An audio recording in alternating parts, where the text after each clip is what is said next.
할렐루야!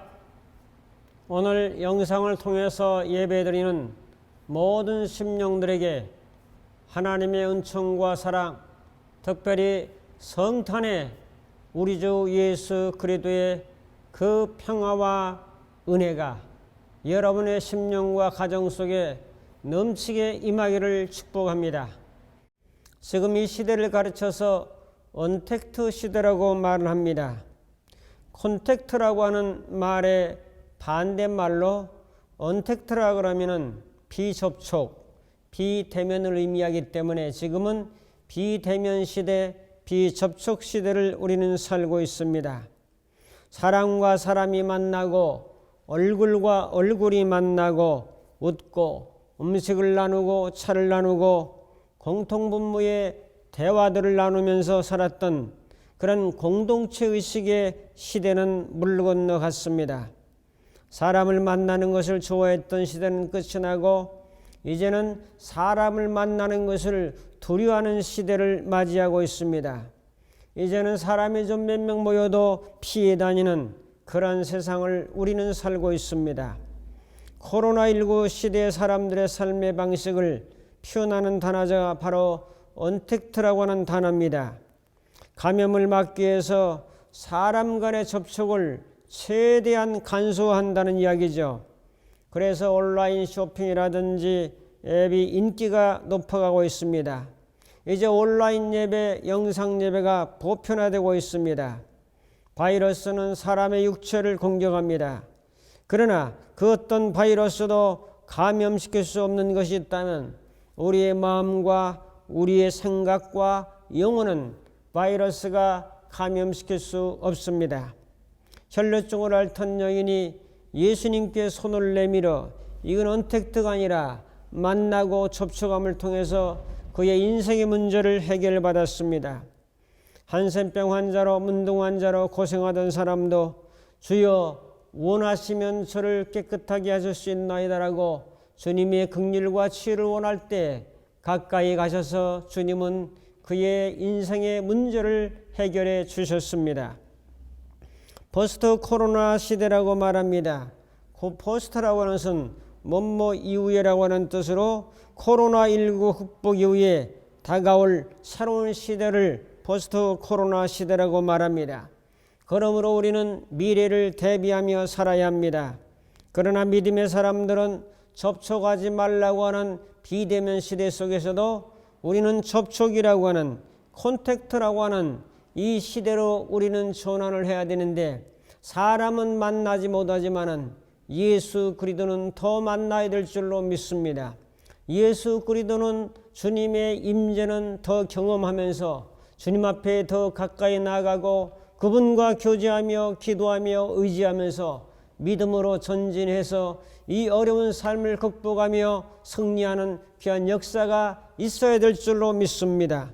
오늘 본문은 페르시아 지역에 살던 박사들이 이제 별을 연구하다가 보니까 하늘에 반짝이는 새로운 별을 하나 발견했습니다.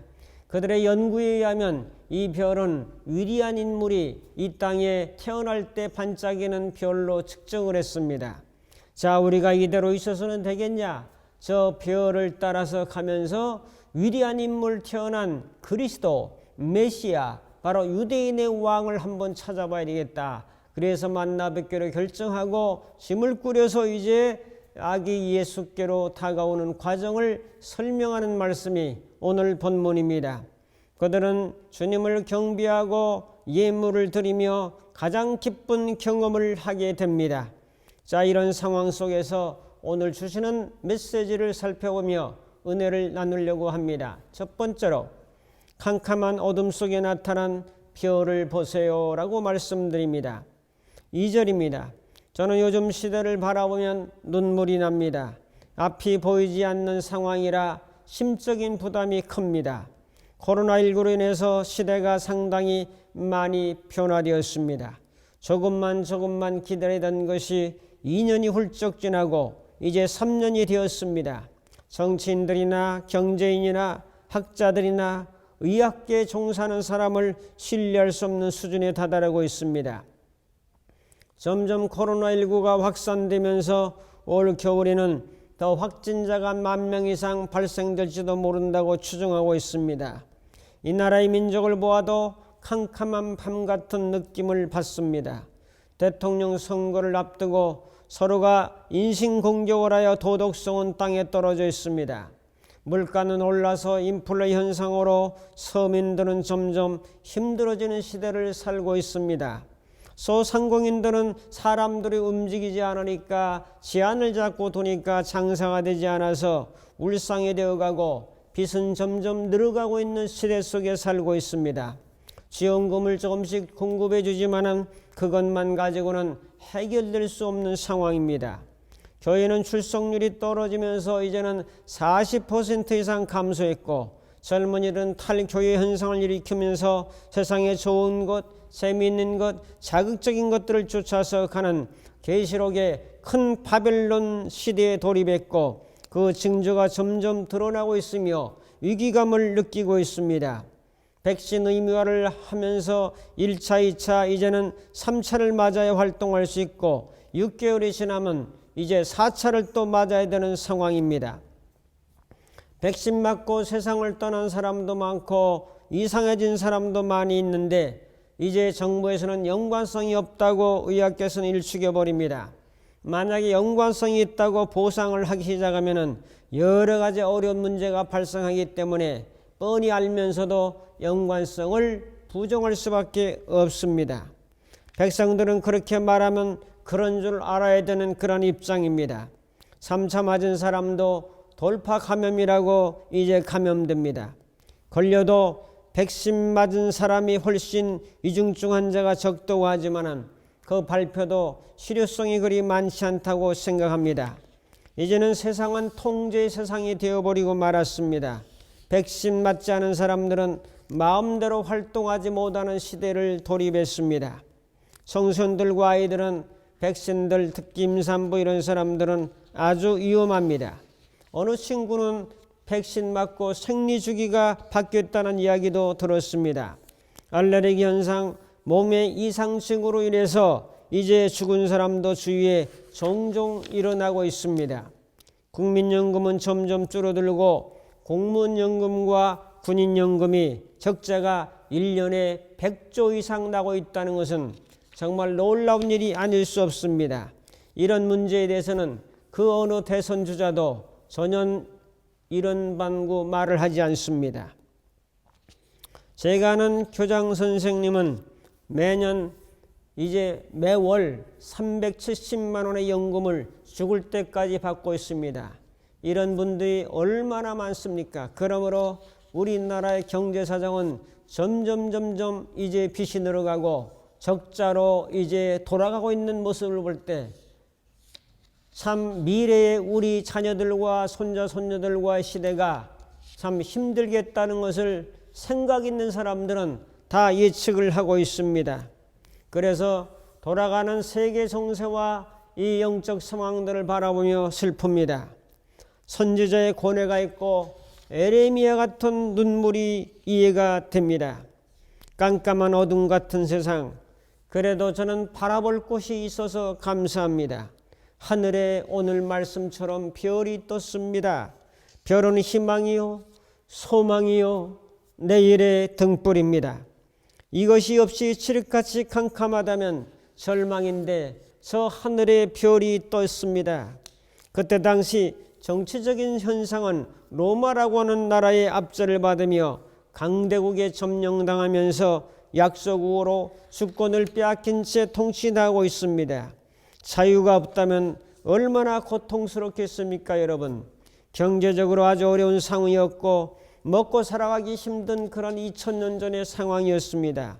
종교는 율법화되어 가고 성전의 제사는 형식화되고 장사하는 사람들은 성전에서 이제 동물들 파는 장사판으로 바뀌어가고 있었습니다. 구원자를 기다리고 있지만은 언제 오실지 막막한 답답한 마음이 팽배한 시대 속에 살았습니다. 여기에 한 별이 하늘에 떠올랐습니다. 어두운 하늘에 샛별이 떠오른 것입니다. 이 별을 알아보는 사람은 동방박사 한 몇 사람밖에 없었습니다. 그래도 인류의 소망이신 예수가 태어난다는 것, 저 깜깜한 밤하늘에 별이 반짝인다는 것, 깜깜한 세상 속에 그래도 하늘에 별이 떠 있다는 것, 그래서 하나님은 별로 종종 당신의 뜻을 계시하셨습니다.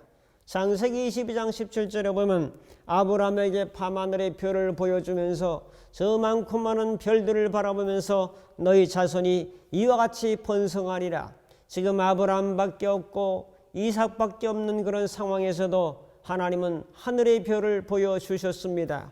하늘의 별은 우리의 소망이요 구원이요 생명입니다. 계시록 22장 16절에 보면 예수는 교회들을 위하여 내 사자를 보내어 이것들을 너에게 증언하게 하였노라.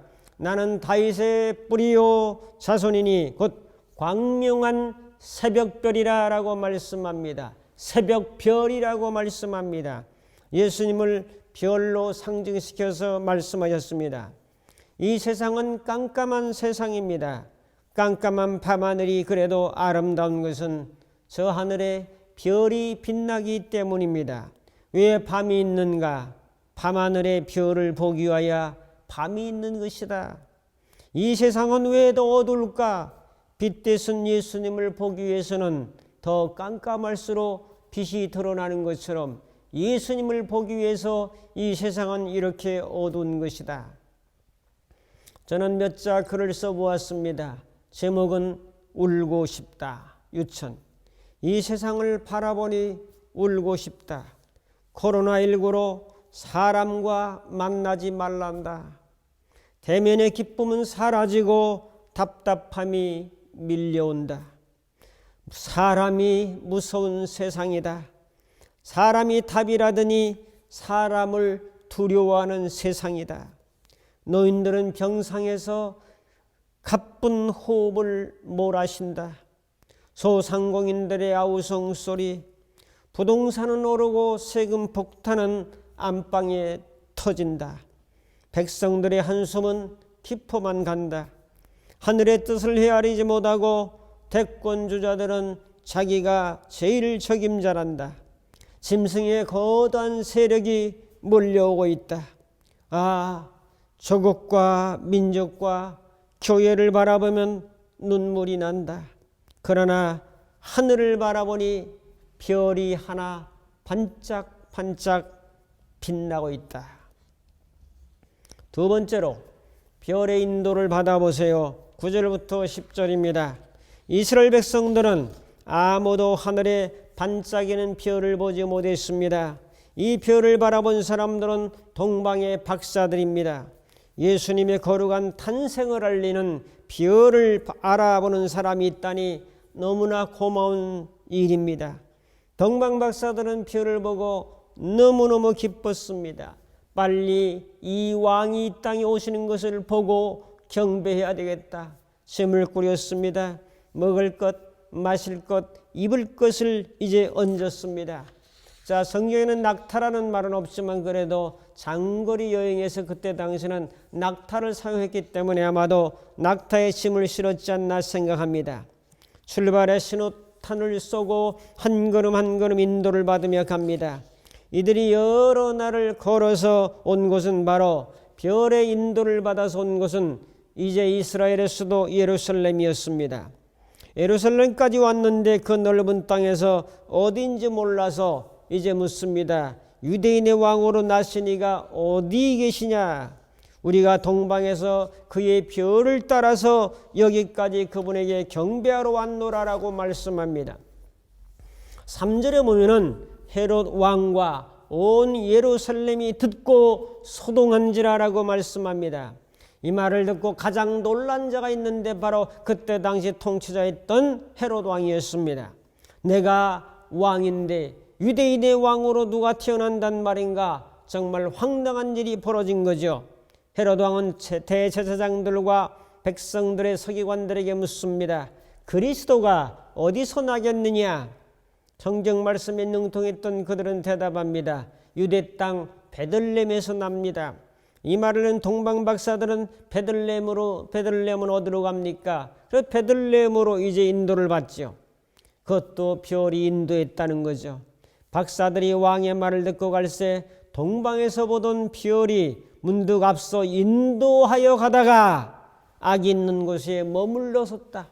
별빛이 쫙 비춰지는 그 집이 아기 예수가 태어나신 그런 집이었습니다.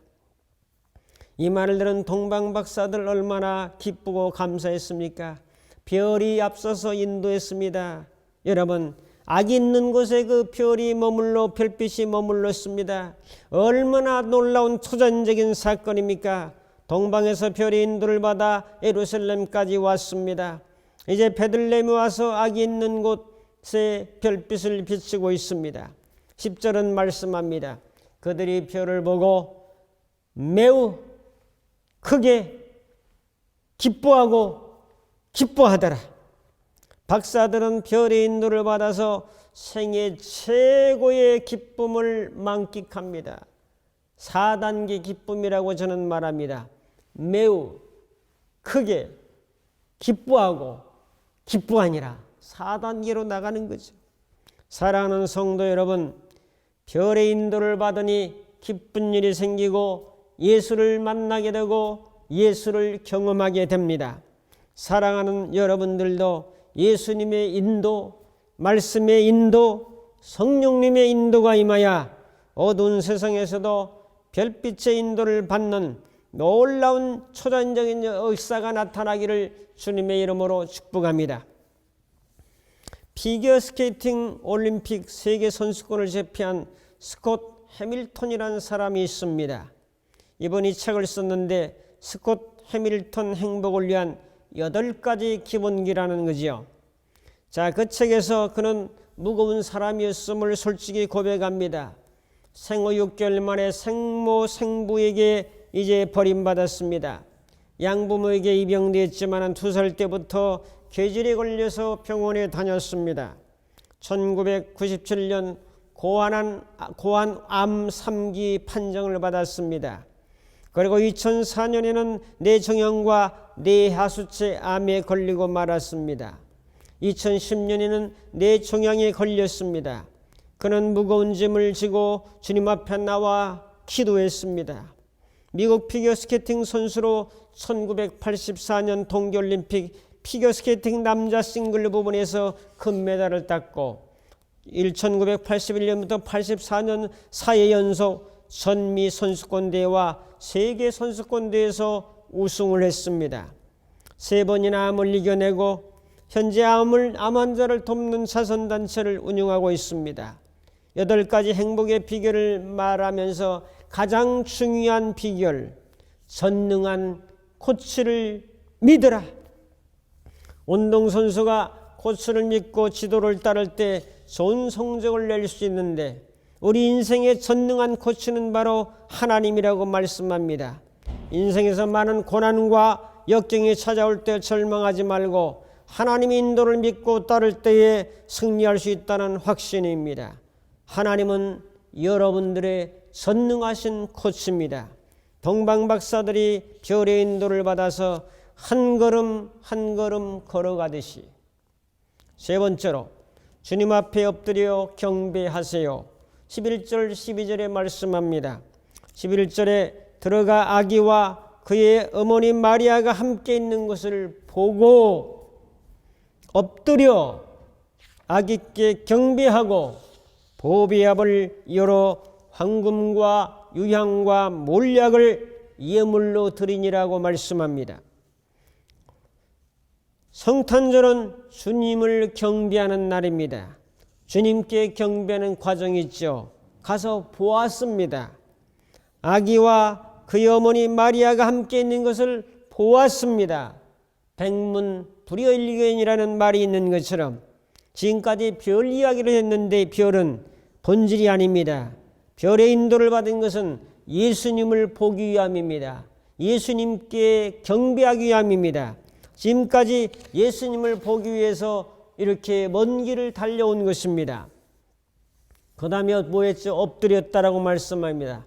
그 박사들은 엎드렸어요. 엎드린 것은 완전히 굴복시킨 것이요 완전히 자기를 낮춘 것입니다. 옛날 신하들은 왕 앞에 엎드려 절했습니다. 오늘 동방박사들은 유대인의 왕으로 오신 이가 누구시냐고 물으면서 동방박사들은 아기 예수님을 유대인의 왕으로 대우하고 있습니다. 왕 앞에서 엎드리는 겁니다. 아기라 할지라도 엎드리는 겁니다. 오늘 이 말씀을 적용하며 우리도 아기 예수님께 그 왕에게 엎드리는 겁니다. 이것이 겸손이요, 이 자세는 경배의 자세입니다. 그 다음에 작은 세 번째로 경배하라고 말씀합니다. 경배는 존경하여 공손히 절하는 것을 경배라고 말합니다. 공손히 엎드려 절하다.